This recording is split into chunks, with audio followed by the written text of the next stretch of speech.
پھر اس کے لیے نمازی بننا انتہائی مشکل ہو جاتا ہے، لیکن اس کے باوجود بھی اگر کوئی بننا چاہے، کوشش کرے تو بننا چاہیے اور بن بھی سکتا ہے۔ لیکن اگر بچپن سے ہی تربیت ہو جائے اور اسی وقت سے انسان نمازی بن جائے تو یہ اس کے لیے بہت بہتر ہوتا ہے۔ اور جب 14 سال سے 21 سال تک کی بچے کی عمر ہوتی ہے تو اس وقت میں اپنے بچے کو اپنا دوست بنا کر رکھنا چاہیے، اس کے ساتھ دوستوں والا سلوک کرنا چاہیے، اس کے ساتھ مل جل کر بیٹھ کر باتیں کرنی چاہیے، اس کو اپنے کاموں میں شریک کرنا چاہیے، اس کو مشورے بھی دینے چاہیے اور اس کے مشورے بھی قبول کرنے چاہیے۔ اگر اس طریقے سے ہم بچوں کی تربیت کریں گے اور درجہ بدرجہ ان کو آگے بڑھاتے رہیں گے، ان کے اوپر کام ڈالتے رہیں گے اور ان کو دینی تعلیم دیتے رہیں گے تو بچوں کے دل میں ہماری اہمیت بھی پیدا ہوگی، محبت بھی پیدا ہوگی، اور کل جب وہ بچے آگے آئیں گے تو ان کی جو عادتیں ہوں گی وہ عادتیں بھی نیک ہوں گی اور بری عادتوں سے وہ بچے محفوظ رہیں گے۔ تو عزیزان گرامی، یہ آج جو ہمارے پاس اللہ رب العالمین کی نعمت ہے، اس نعمت کی فکر کر کے اس کی تربیت کرنی چاہیے۔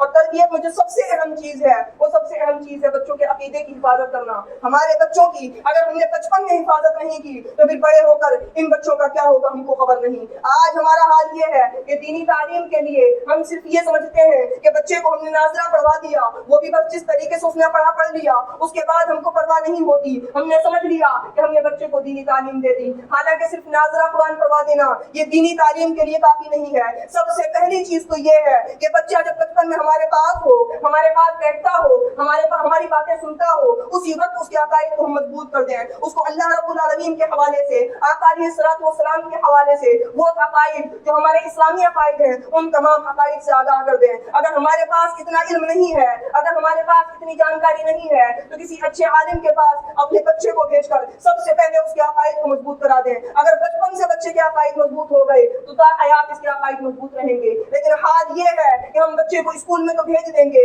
اسکول کی تو پرواہ کریں گے کہ بچہ کون سے اسکول میں جائے گا، انٹر کرنے کے بعد کون سی ڈگری حاصل کرے گا، لیکن اس بات کی پرواہ نہیں ہوگی کہ ہم نے بچے کو کیا کیا تعلیم دی ہے۔ عقائد مضبوط کرنے کے بعد دوسری چیز جو اہم چیز ہے وہ ہے بچے کو عبادتوں کا پابند بنانا۔ جو اہم عبادتیں ہیں، جو فرائض ہیں، جو واجبات ہیں، بچپن سے ہی ان تمام عبادات کی، ان تمام فرائض و واجبات کی بچے کو عادت کروانی چاہیے۔ اور تیسری اہم چیز ہے کہ بچے کے اندر بچپن سے ہی گناہوں کی نفرت پیدا کرنے کی کوشش کریں۔ جہاں جن گھروں میں بچوں کی تربیت ہوتی ہے ان تربیت یافتہ بچوں کا حال یہ ہوتا ہے کہ ان کی زبانوں پر کبھی گالیاں نہیں آتی، گالی بکنے والے کو بھی برا سمجھتے ہیں۔ جو اچھے گھر کے تربیت یافتہ بچے ہوتے ہیں ان کو کبھی گانے سنتے ہوئے نہیں دیکھیں گے، کہیں گانے گائے جا رہے ہوں تو ان گانوں سے بھی وہ بچے دور ہو جائیں گے۔ وجہ کیا ہے؟ بچپن سے والدین نے ان کے دلوں میں گناہوں کی نفرت پیدا کر دی ہے۔ جب وہ وہاں سے گناہوں سے محفوظ رہتے ہیں تو بڑے ہونے تک وہ گناہوں سے محفوظ رہتے ہیں۔ تو عزیزان گرامی، تین چیزیں تو یہ ہیں کہ ہم بچوں کے عقائد کو مضبوط کرنے کی کوشش کریں، ان کو عبادات کا پابند بنائیں اور ان کو گناہوں سے محفوظ کرنے کی کوشش کریں۔ اور اس کے علاوہ جو سب سے اہم چیز ہے وہ یہ ہے کہ بچوں کے دلوں میں آقا علیہ الصلوۃ والسلام کی محبت پیدا کرنے کی کوشش کریں۔ بچوں کے سامنے جہاں تک ہو سکے بچوں کو محافل میلاد میں لے کر جائیں۔ اگر ہم کو آقا علیہ الصلوۃ والسلام کے واقعات یاد ہیں، ہم کو صحابہ اکرام کے واقعات یاد ہیں، تو بچوں کے ساتھ بیٹھ کر بچوں کو وہ واقعات سنانے کی کوشش کریں تاکہ بچوں کے دلوں میں بچپن ہی سے آقا علیہ الصلوۃ والسلام کی محبت پیدا ہو جائے، صحابہ اکرام کی محبت پیدا ہو جائے، اہل بیت اطہار کی محبت پیدا ہو جائے۔ یہ محبت جب تک رہے گی ایمان کو مضبوط رکھے گی، بچوں کو راہ راست پر رکھے گی، اور جس دن سے اس محبت میں کمی آئے گی پھر بچے کے قدم بہکنے شروع ہو جائیں گے، بچہ بھٹکنا شروع ہو جائے گا۔ تو عزیزان گرامی، ان تمام چیزوں پر توجہ دینے کی ضرورت ہے۔ اگر ان تمام چیزوں کا خیال رکھتے ہوئے ہم نے بچوں کی تربیت کی تو یہ بچے دنیا میں بھی ہمارے کام آئیں گے اور انشاءاللہ تبارک و تعالی آخرت میں بھی ہمارے لیے سامان بنیں گے۔ اللہ سے دعا ہے کہ ہمیں سننے سے زیادہ عمل کرنے کی توفیق عطا فرمائے۔ السلام علیکم۔